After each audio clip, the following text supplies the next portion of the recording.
Hello et bienvenue dans une nouvelle vidéo. Aujourd'hui, on fait notre Will I Buy It hebdomadaire. Comme chaque semaine, je me rends donc sur différents comptes Instagram pour aller checker les dernières nouveautés, sorties et annonces en termes de make-up, skincare, beauté de manière générale et je vous donne mon avis. On commence avec la page Insta de Trendmood et la première chose que je vois, c'est pas tellement un nouveau produit, mais c'est une édition limitée d'un produit préexistant. Il s'agit du Black Honey Almost Lipstick de chez Clinique, qui est donc leur rouge à lèvres qui a fait fureur il y a quelques mois maintenant, ça fait un moment déjà qu'il est devenu un petit peu viral. Pourtant c'est un produit qui existe je pense depuis très longtemps et là ils en sortent une édition avec un packaging en édition limitée donc pour les fêtes. Avec plein de petits cristaux. Ça coûte 30 $. Alors je sais pas quel est le prix de base du produit. À mon avis, ça doit pas être très loin des 30 $. Donc ma foi, aimant tout ce qui brille, mettre quelques euros en plus pour avoir un joli packaging comme celui-là, c'est vrai que je pourrais très facilement tomber dans le piège. C'est un produit que j'aurais pu acheter, mais c'est vrai que pendant toute une époque, il était toujours sold out et pour le coup, je me rendais bien compte que c'est le genre de produit qui est viral et qui est très beau, qui va à tout le monde et qui est flatteur, mais bon, je n'avais pas particulièrement besoin. Clinique, c'est pas une marque cruelty free, donc du coup, voilà, même si le packaging est très joli, moi personnellement je vais pas l'acheter. Si vous aviez envie de prendre le produit, bah voilà, là du coup on a un joli emballage. Maintenant, bon, le produit, est-ce qu'il a toujours été, ça change rien. Ensuite chez Lancôme on a deux nouveaux rouges à lèvres pour la Saint-Valentin. Bah non, non, non, non. Alors, je sais que vous saoulez déjà tout le monde avec Noël depuis le mois d'août, mais en fait, Noël est même pas encore passé, là, on n'est même pas au mois de décembre, donc laissez-moi profiter de Noël, hein, de la nouvelle année, la galette des rois, et puis après, on verra pour la Saint-Valentin. Rien d'étonnant, cela étant dit. C'est donc des rouges à lèvres roses, vous voyez, pour la Saint-Valentin, très original. Après, bon voilà, c'est dans le thème, hein, forcément. Et je suis la première à dire que quand il s'agit de collection pour les fêtes de fin d'année, pour Noël, moi je veux du rouge et du vert, même si du coup, effectivement, c'est pas original. Donc voilà, oui, ok, il y a des petits cœurs, c'est rose. C'est joli, est-ce que c'est nécessaire? Non, pas pour moi en tout cas. Ensuite, chez Nimia, qui est la marque de Nikkie Tutorials, on a les Cheeky Flash Cream Blush. Ce sont donc des blushs crémeux. Ça coûte 36 $. Ah non, ok, d'accord. Ça coûte 15 $ pièce, mais vous pouvez avoir les trois teintes pour 36 $. Alors, les trois teintes, pour moi, elles tombent à plat en ce moment parce que c'est des teintes très jolies, très flash, très intenses. Mais ça, pour moi, c'est pour l'été. Ça me donne pas envie de mettre ce genre de teinte maintenant. Là, on est en hiver. Je suis pas en recherche de ce genre de couleur, bien que j'ai un blush un petit peu orangé aujourd'hui. Là, c'est très flash. Alors, ce que je reconnais qui peut être intéressant avec ces teintes et avec ces fards à joues qui sont très pigmentés apparemment, c'est que effectivement pour les peaux foncées, ça peut être très joli. Mais ouais, c'est beaucoup trop intense. C'est bien d'avoir des produits pigmentés, mais je trouve que pour l'utilisation au quotidien, enfin moi personnellement, j'ai pas besoin que mon blush soit hyper intense et que je dois y aller tout doucement et que je dois stresser de me retrouver avec beaucoup trop de blush. Après bon, je pense que c'est en lien avec elle et avec sa façon de se maquiller, mais non, là, ces teintes-là, pour moi, c'est passé déjà. Ensuite, chez Shiglam, on a une nouvelle collection, c'est la Chromazone Full Collection.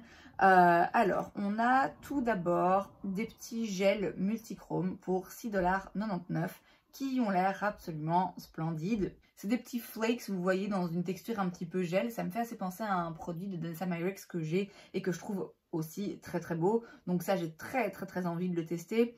Il y a aussi des gel liners, pareil, hein, avec plein de reflets multichrome. Et là, c'est 3,49 $. Donc ça, je pense que à un moment ou un autre, je vais le prendre. Je pense déjà depuis un petit moment à me refaire une petite commande chez Glam, mais c'est pas urgent. Alors, je repasserai commande un jour et à ce moment-là, si ces produits sont toujours disponibles, j'en testerai quelques-uns. C'est intéressant, c'est vraiment des prix dérisoires pour des produits très en vogue et qui d'habitude coûtent 10 fois ça. Donc, je suis quand même curieuse de tester et de voir ce que ça vaut. Ensuite, chez Tarte, on a un nouveau produit, c'est le Amazonian Clay Liquid Gem Foundation. C'est donc un fond de teint, il y a 17 teintes. pas ouf. Il coûte 35,98 $. Et alors, c'est un espèce de baume gel. Ça me fait un peu penser, là, comme ça, en le voyant, au baume de chez Jones Road. Je crois que c'est ça, hein, la marque, la dernière marque de Bobbi Brown, qui a fait beaucoup parler de lui, ce baume, parce que il y avait des avis vraiment très polarisés, mais globalement, il y avait quand même pas mal de gens qui disaient mais qu'est-ce que c'est que ce truc, je sais pas comment l'utiliser, ça ressemble à rien, c'est pas... Enfin, voilà. Donc j'ai l'impression qu'ils ont essayé de faire un produit un petit peu similaire. Je suis pas sûre que je vais raffoler ce genre de texture. À mon avis, ça doit glisser de partout. En tout cas, sur moi, ça glisserait de partout. Après, c'est un format intéressant hein, pour un fond de teint, mais je sais pas si je suis forcément intéressée par des fonds de teint intéressants, autant que je suis intéressée par des fonds de teint qui juste vont fonctionner sur moi. Et ça, je pense pas que ce soit le cas. Ensuite, chez Rockwell Beauty, je connais pas la marque, on a le Refined Velvet Lip Cream Collection. Vous avez donc des rouges à lèvres raisin classiques, des crayons à lèvres et aussi des huiles à lèvres. Alors je vous dis, je connais pas la marque. Je voulais juste en parler parce que, alors d'une part ça attire le regard parce que c'est très doré, c'est voilà, forcément moi mon regard est attiré, mais la forme des bâtons, des raisins, des rouges à lèvres, pour moi c'est hors de question. En fait, encore une fois, on veut faire dans l'original, on veut faire dans le différent, dans le truc un petit peu spécial, intéressant. Si la plupart des raisins, des rouges à lèvres ont la même forme, c'est parce que cette forme a été étudiée pour être la plus efficace pour appliquer son rouge à lèvres. Alors certes, on peut faire des petites variantes, mais le mettre quand même, le raisin penché comme ça, et que la pointe, enfin ce qui est censé être la pointe que vous allez utiliser pour tracer vos lèvres, soit du coup la forme la moins précise. Enfin, vous voyez ce que je veux dire? Je ne sais pas si vous voyez bien l'image. Ça n'a aucun sens. À mes yeux, ça n'a aucun sens. Je ne vois pas comment, du coup, c'est pratique d'appliquer ce rouge à lèvres. Enfin, voilà. Encore une fois, ce n'est que mon avis, mais je trouve que c'est pas toujours utile de vouloir faire original. Il y a des choses qui existent d'une certaine façon pour une raison, parce que ça fonctionne. En l'occurrence, un raisin de rouge à lèvres, même si, encore une fois, il peut y avoir de petites variantes, a priori, la pointe doit être pointue. Sinon, on ne peut pas l'appliquer avec précision. Donc ça, clairement, ne fût-ce que pour ça, ça ne va pas m'intéresser. Ensuite, chez Maybelline, on a le Sky High Cosmic. C'est donc, en fait, 3 nouvelles teintes hein, de leur mascara Sky High, qui est un mascara qui a eu beaucoup de succès, que moi-même j'ai eu et que j'ai beaucoup aimé. Ça coûte 12,99 $. Et il y a donc 3 nouvelles teintes. Un bordeaux, un rose, un bleu. Alors, c'est intéressant d'avoir des mascaras colorés, même si on n'en a pas forcément tous les jours. En l'occurrence, le bordeaux, ça aurait pu m'intéresser parce que c'est une chouette alternative au noir. C'est un petit peu plus doux et ça rajoute une petite touche de couleur. Donc ça peut vraiment être pas mal. Moi, je les achèterai pas, mais bon, voilà. 13 $, moins de 13 $, je trouve que pour un mascara coloré, c'est raisonnable. Ensuite, chez Melt Cosmetics, on a une collection en collaboration avec Bailey Sarian. C'est la Fatally Yours Collection. Alors, toute la collection coûte 175 $. On a des rouges à lèvres, des liners gel, des petits gels à paillettes, des petits rouges à lèvres liquides mat et aussi un petit sac en cuir et une palette. Les petits gels pailletés, il y en a un qui a un espèce de vert que je trouve assez joli. Bon, les rouges à lèvres, c'est rien d'extraordinaire.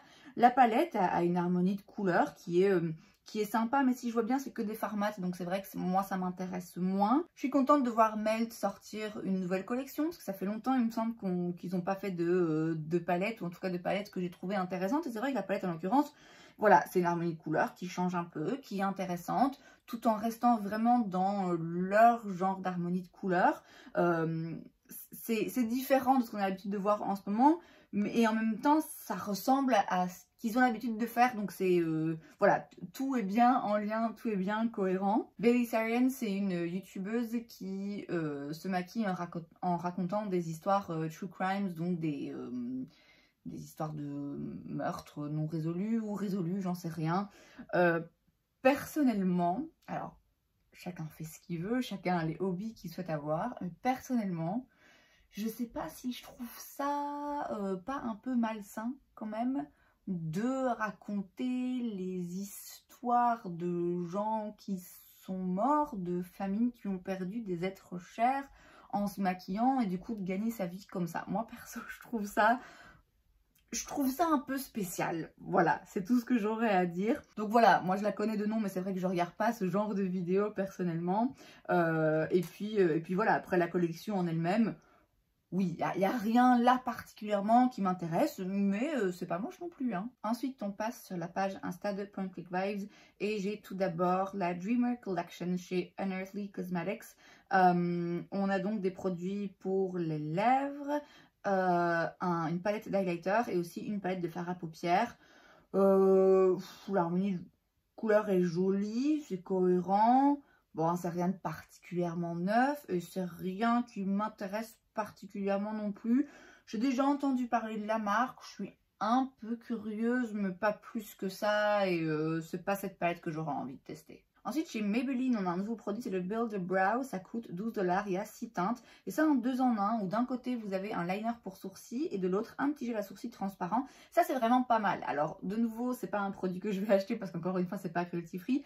Mais je dois avouer que l'idée est assez bonne. Le fait de combiner 2 produits à sourcils, un coloré et un fixant, c'est toujours une bonne idée. Et puis là, je trouve que le fait d'y mettre un liner un liner liquide quoi pour sourcils au lieu d'un crayon à sourcils classique, je trouve que ça change. Donc ça, je suis quand même un petit peu curieuse. Je l'achèterai pas, je le testerai pas, mais a priori c'est une bonne idée. Maintenant, je pense savoir que d'après ce que j'ai pu voir comme revue, les produits sourcils Maybelline sont pas toujours ouf, donc faut voir dans l'exécution si c'est réussi ou pas, mais le produit est intéressant. Ensuite, chez Trixie Cosmetics, on a la collection Solid Pink Disco.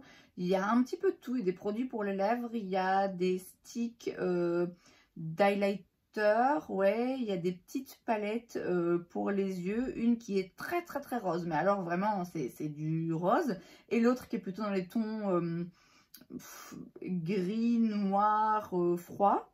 Vous avez aussi des pinceaux et des glosses, le tout effectivement dans le thème disco.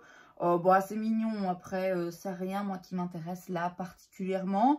C'est assez cohérent avec l'image de la marque, je dois dire. Mais ouais, moi c'est pas le genre de make-up là que je recherche. Et enfin, Jones Road, justement on en parlait il n'y a pas longtemps, sort un Miracle Balm Minis Set. On a donc, en fait, vous pouvez choisir 4 teintes en format mini de leur Miracle Balm. Ça coûte 68 $ du coup pour 4 teintes. Alors c'est des baumes multi-usages qui peuvent s'utiliser en highlighter, en blush, en bronzer, ils font des produits chez Jones Road où vraiment je trouve que rien que pour comprendre comment ça s'utilise, faut se lever tôt. Ces textures baume, moi, elles me parlent pas du tout. Je serais curieuse de toucher, de voir à quoi ça ressemble concrètement, mais je sais que c'est pas quelque chose qui me plairait d'utiliser. Après, c'est toujours sympa d'avoir des petits sets comme ça que vous pouvez construire avec 4 teintes pour pouvoir tester justement des couleurs différentes en format mini. En l'occurrence, ici, ce que je trouve sympa par rapport à d'autres petits kits de ce genre, c'est que vous pouvez choisir les 4 teintes. Donc ça, c'est très intéressant. Mais moi, personnellement, ça m'intéresse pas. Et c'est donc tout pour cette vidéo, j'espère que ça vous a plu. Si c'est le cas, n'hésitez pas à laisser un like. Vous pouvez aussi vous abonner à ma chaîne parce que c'est gratuit, donc pourquoi pas. Et moi, je vous vois la prochaine fois. Bye!